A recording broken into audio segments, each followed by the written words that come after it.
Since July of 2023, Jessie Lee Calhoun has been behind bars at the Snake River Correctional Institute, where he was serving the second half of a 4-year sentence in a burglary and car theft case dating back to 2019. And that sentence was cut short when he was granted clemency in 2021.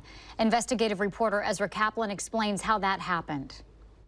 When Jessie Calhoun was granted clemency in 2021, he was part of a group of 40 other prisoners released in part due to good behavior and their work as prison firefighters during the 2020 wildfire season. In the lead up, then Governor Kate Brown sent a list of prisoners eligible for clemency to Multnomah County District Attorney Mike Schmidt. The office was given 1 week rather than the usual month to review the cases and make recommendations.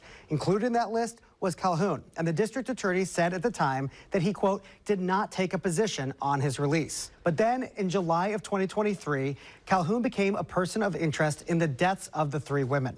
The Multnomah County DA requested that current Governor Tina Kotek revoke Calhoun's clemency, saying that he violated the conditions of that commutation. She did, and he returned to the Snake River Correctional Institute to finish out his original sentence.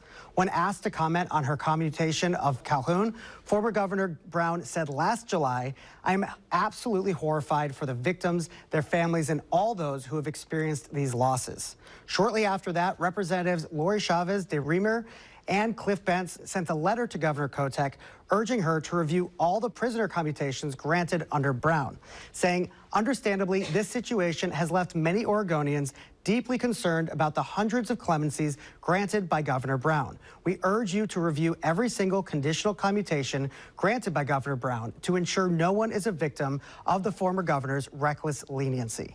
We asked Governor Kotek how many clemency cases she has revoked, but her office would not share an exact number, saying only that she has reviewed requests from local district attorneys and a number of revocations have been issued. Reporting in studio, Ezra Kaplan, Fox 12 Oregon.